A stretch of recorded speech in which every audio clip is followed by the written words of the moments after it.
मैं आपसे तुम कब बन गई।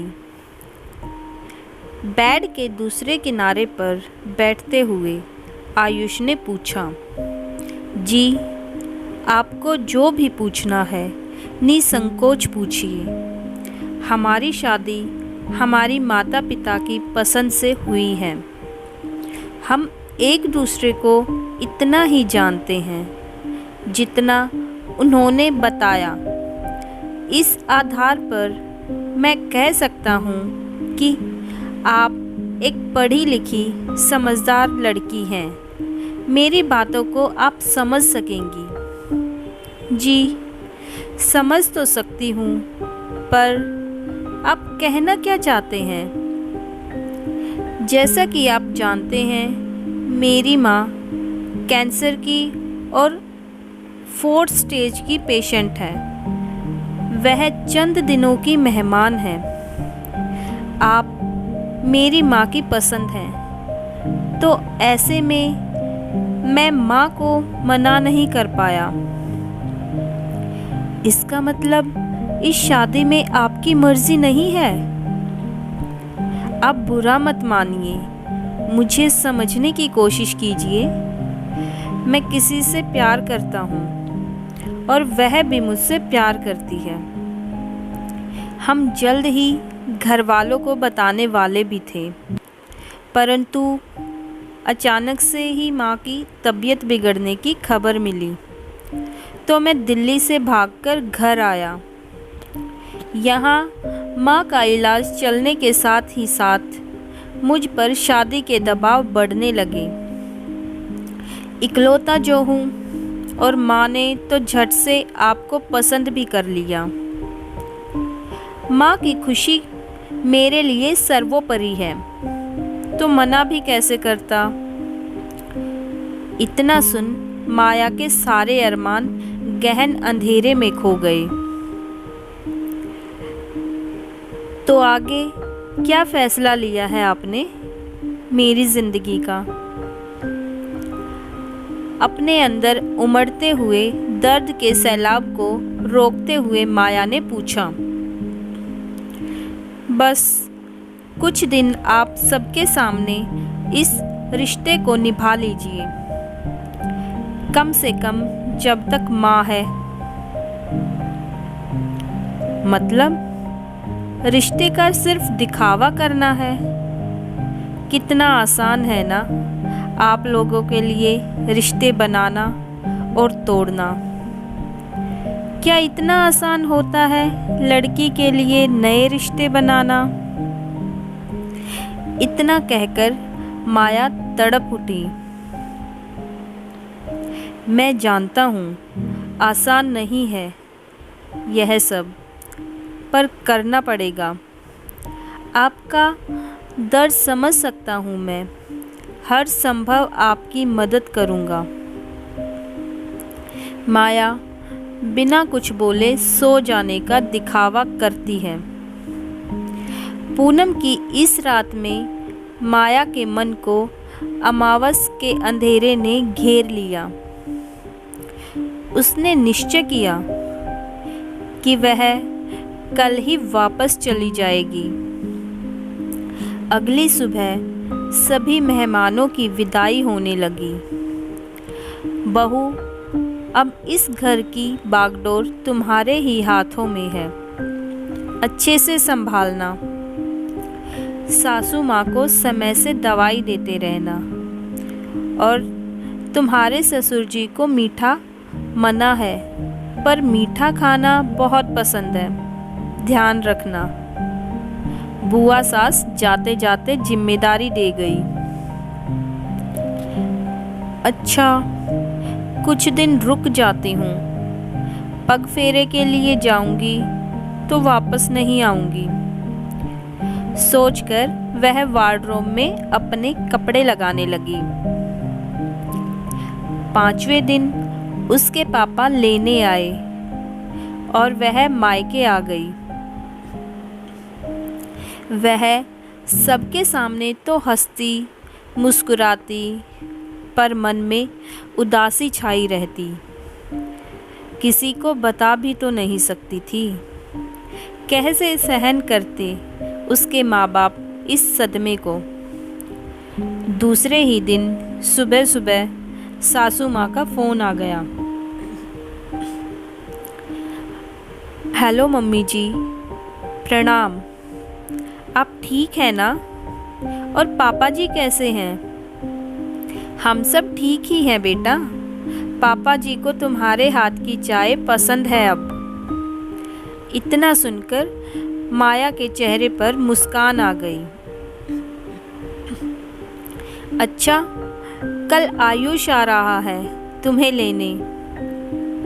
तुम तैयारी कर लेना पहले से ही, और कल ही वापस आ जाना।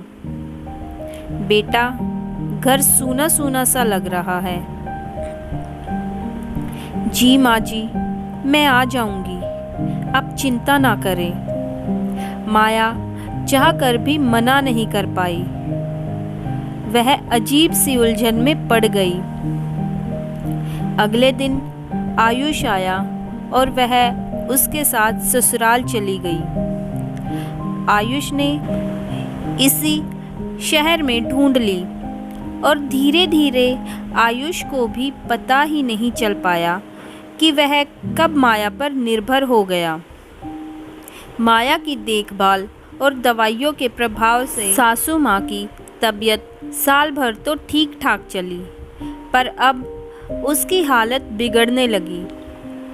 कमज़ोरी बढ़ने लगी, पेट में दर्द रहने लगा और कभी कभी तो उल्टियाँ भी आने लगी। दवाइयाँ बेअसर होने लगी। आयुष ने ऑफिस से छुट्टी ले ली। आयुष के पापा, माया और आयुष तीनों दिन रात माँ के आसपास ही रहते। एक अनमना सा माहौल बन गया था घर में। भूख तो जैसे सबकी मर ही गई थी।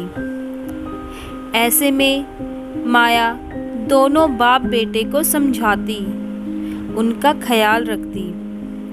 आखिर एक दिन आयुष की माँ चल बसी। नाते रिश्तेदारों की आवाजाही शुरू हो गई। आयुष की भागदौड़ भी बढ़ गई। वह अकेला था, पर माया ने उसका खूब साथ निभाया। उसकी सासू माँ के दाह संस्कार से लेकर श्राद्ध, संपीड़न और मेहमानों की विदाई तक उसने अपनी सारी जिम्मेदारियां बखूबी निभाई। जो भी आए तारीफ ही करते हुए गए। सबके जाने के बाद आयुष अचेत सा बिस्तर पर पड़ गया। मारे थकान के उसका बदन टूट रहा था और तेज बुखार भी आ गया था। पर माया इससे अनजान घर में बिछड़े अस्त व्यस्त सामान को समेटती हुई सोच रही थी। सारी चीज़ें नियत जगह पर रख देती हूँ। ये तो है ही लापरवाह। कल तो मुझे भी जाना ही है इस घर से हमेशा के लिए। पता नहीं वह कैसी है, कैसे संभालेगी इस घर को, जाने कैसी होगी वो। मुझे उससे क्या, मेरा घर तो है नहीं। मैं क्यों सोच रही हूँ। बहू, मैंने चश्मा कहाँ रख दिया, ज़रा देखना तो। ससुर की आवाज़ सुन माया ख्यालों से बाहर आई। जी पापा जी, अभी आई। रात में माया ने आयुष से डिनर के लिए पूछा तो उसने मना कर दिया, भूख नहीं है, पापा और आप खा लीजिए। रात में ही माया पैकिंग करने लगी ताकि कुछ रह ना जाए तो सुबह तक याद आ जाए। आयुष कब का सो चुका था। माया भी पैकिंग करने के बाद सो गई। अगली सुबह माया जल्दी जग गई। बचे हुए काम निपटाकर चाय लेकर कमरे में आई। अब तक सोए हैं, ऑफिस नहीं जाना है? आपकी चाय है, उठकर पी लीजिए। उसे ले आइए, पापा जी से बात कर ली है मैंने, वह मान जाएंगे। माया अपने आंसू को जबरदस्ती रोकते हुए बोली और जाने के लिए पीछे मुड़ी। पर यह क्या? आयुष ने लपककर माया का हाथ थाम लिया और अपनी ओर खींच लिया। झटके से माया आयुष के ऊपर जा गिरी और आयुष ने उसे बाहों में जकड़ लिया। अरे यह क्या? आपको तो बहुत तेज बुखार है, आपने बताया भी नहीं। मैं देख रहा हूँ, कल से ही तुम जाने की तैयारी में हो, तो मैं क्यों बताता?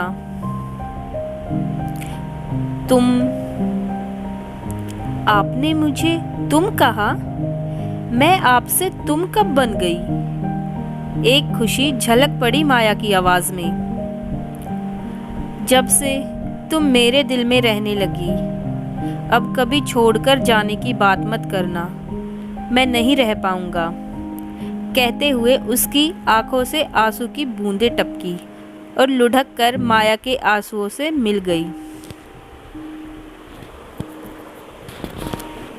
सो फ्रेंड, अगर आपको मेरी आज की वीडियो अच्छी लगी हो तो प्लीज़ आज की वीडियो को लाइक एंड शेयर कीजिए।